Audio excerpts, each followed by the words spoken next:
The things that are paid for regardless of scholarship versus not having a scholarship is like, how do you pay for college? Do you have to pay for volleyball out of pocket? And I'm here to answer all those questions and just tell you everything that I know. Hey guys, what's up? Welcome back to my channel. It's Jacoby. For all you new subscribers, new peoples, what's up? Welcome to my channel. I'm Jacoby, post volleyball stuff.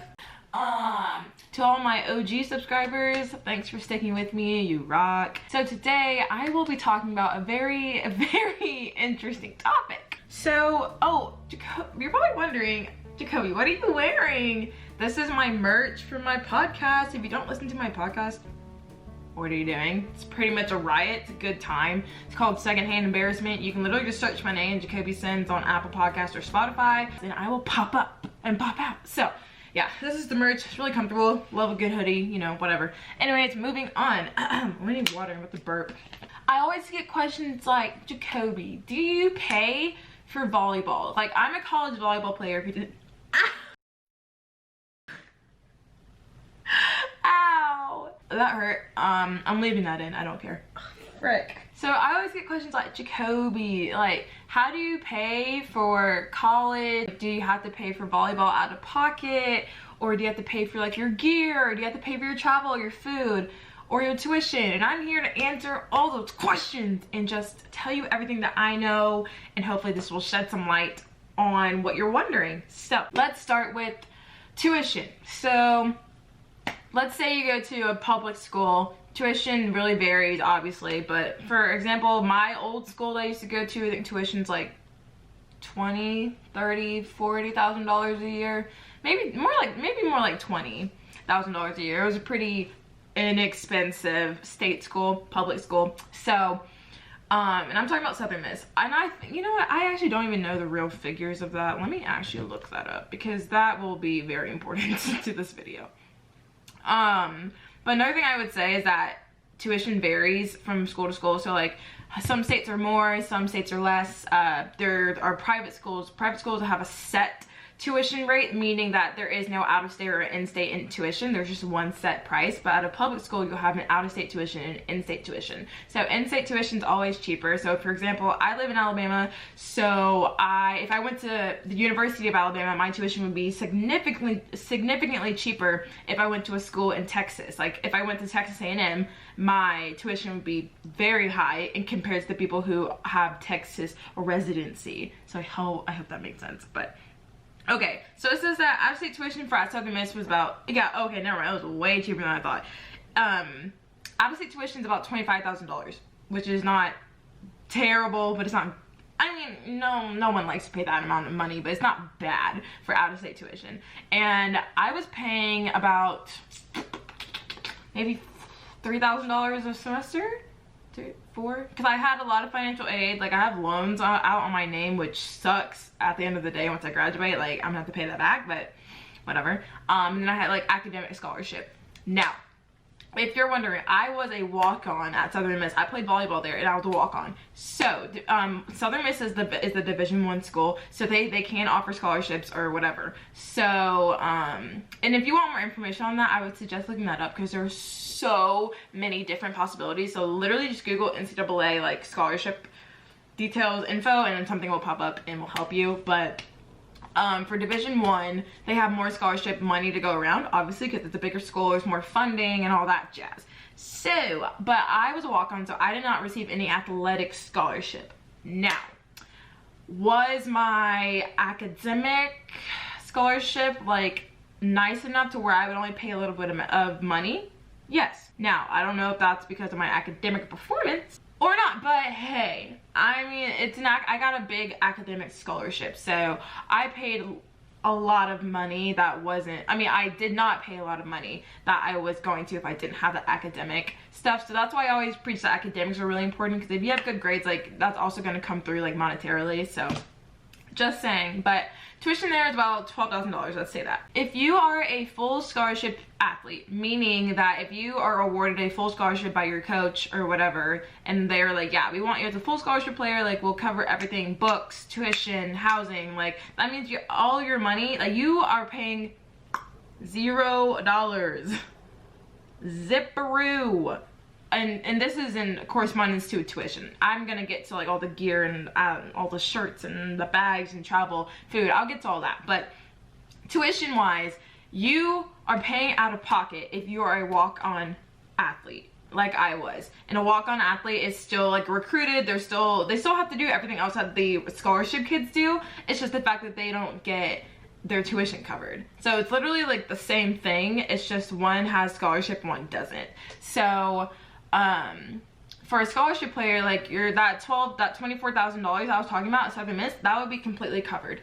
And for me as a walk-on, I obviously got some like money covered by like my academic stuff and some federal loans and stuff, but I had to pay for my housing, my textbooks, which are so expensive, my meal plan, like, you know, stuff like that. Just like little fees like that will really add up, but that's what I had to pay for out of pocket as a walk-on. But as a scholarship student, your tuition will be covered, and that includes like your housing, which is like your dorm or whatever, or if you live in an apartment, like that will be covered. Oh, your textbooks will be covered, like all your classes, class fees, all that stuff is covered by your scholarship. So that's why being on scholarship is like amazing. I mean, it's not all that, but it is pretty amazing, because like that will save you so much money. Like people who get their school paid for don't have to take out gigantic loans and be in so much student debt after they graduate. So that's why that's pretty cool. But like that's it, that it is what it is. Like that's a walk-on versus a scholarship player.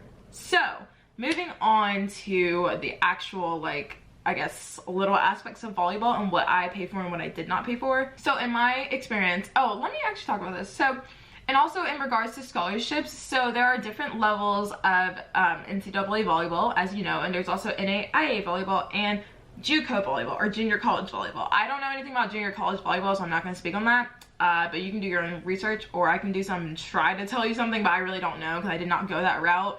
But for NAIA volleyball, they can offer you scholarships, and this is just like baseline, like bare minimum information. I just don't, there's so many details that I cannot explain to you like in depth. So NAIA volleyball, you can be offered a scholarship, and I will talk about my scholarship at the end if y'all are interested in what I do and if I am on scholarship or not and how much money I am, blah blah blah.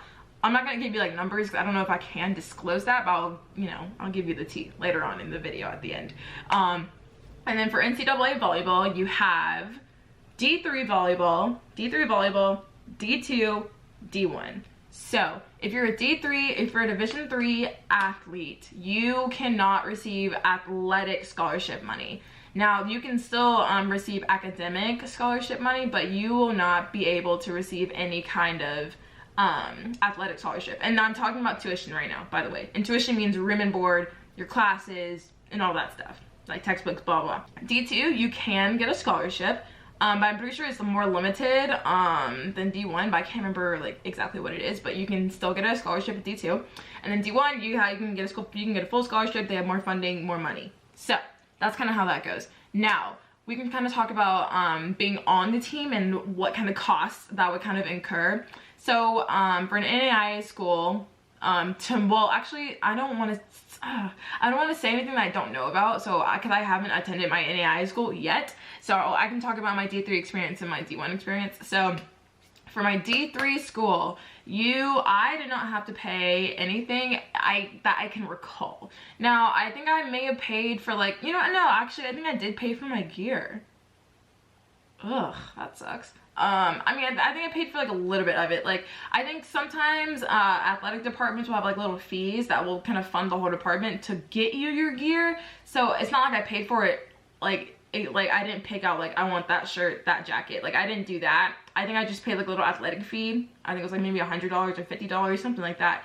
And I just gave it to my coach, and that's for like the nets and the balls and gear, jerseys, like stuff like that. It was just like maintenance fees, really. So I guess that's a cost I had, but I can't remember paying out of pocket for anything that I wore. So like my practice t-shirts, we got like 3 practice t-shirts.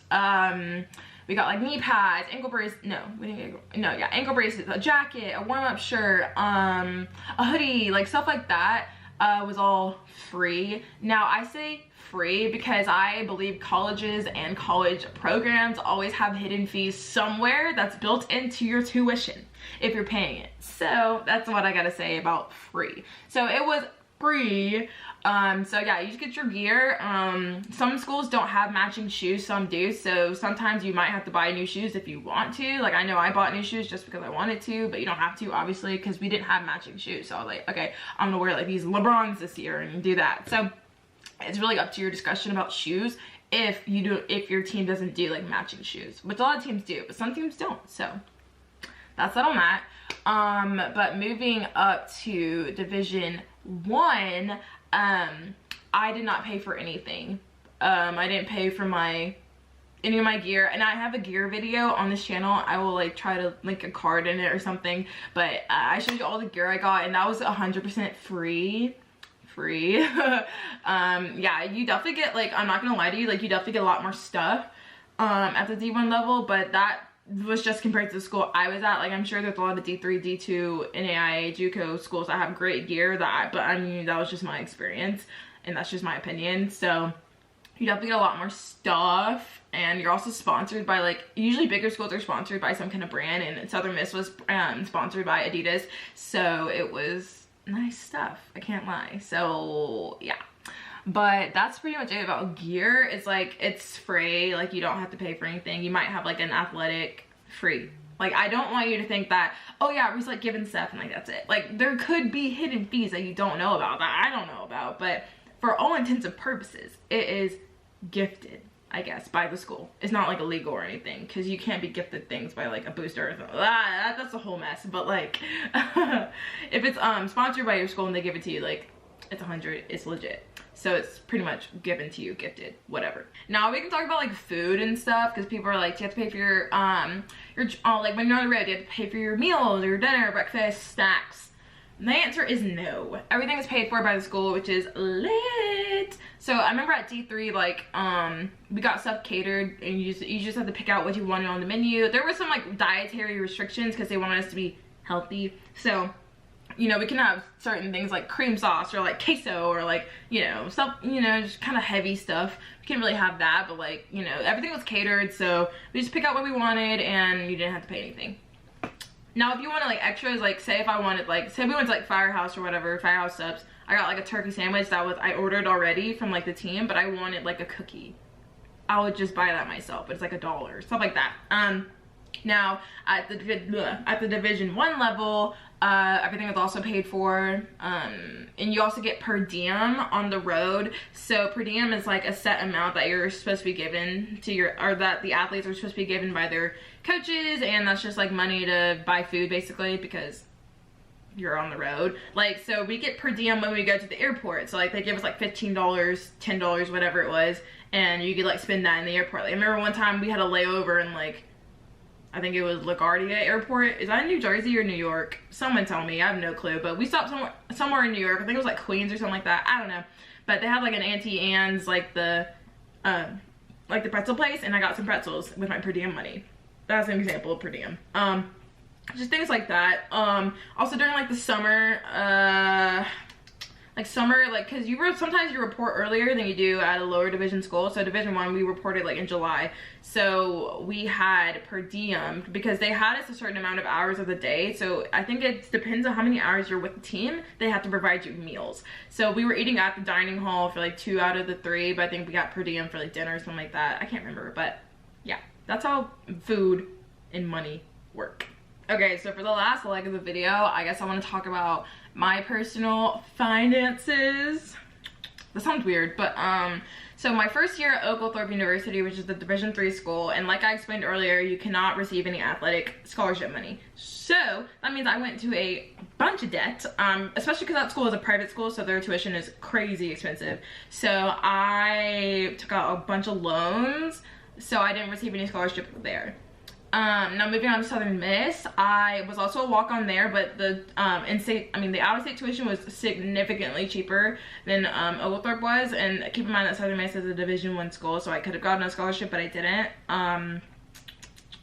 What am I missing? Oh, but I also got a bunch of academic scholarship there, so I ended up paying a very, very small amount there, so very nice on the pockets there, and it put me out of, it didn't increase my debt, it just kind of like stagnated, which is fine with me. I don't want it to grow anymore. I transferred to an NAIA school, In Georgia, yes. And I am receiving scholarship money there. I don't know if I'm allowed to like say how much I do receive. I don't know. Is that illegal? Is that a rule? I'm just not. I'm gonna err on the side of caution and just not say it. But I am receiving some scholarship money there, so I am pretty set, if that gives you any clue.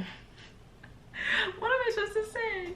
I don't know, because I want to give y'all like the information because that's helpful, but I really just don't want to get in trouble. So that's that on that, baby.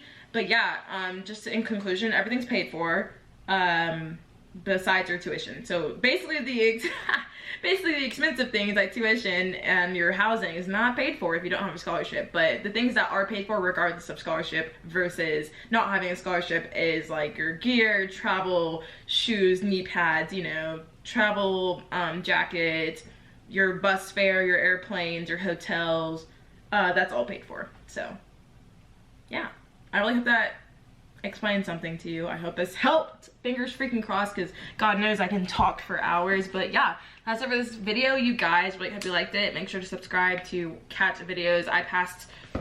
What am I saying? I post 4 times a week right now in the summer, which is gonna be Sunday, Monday, Wednesday, and Friday. Did I say that right? Sunday, Monday, Wednesday, and Friday. Yeah, that's when I post 4 times a week. But in the fall, I will go back to 3 times a week like I usually do, which is just Sunday, Wednesday, and Friday. But I will tell you when I do that, obviously. Also, go ahead and check out the community post. I post there a lot, so we can just have a fun little conversation there in the comments on my community tab. So yeah, that's it. Peace out. Like this video or something of that nature. Bye. Yeah.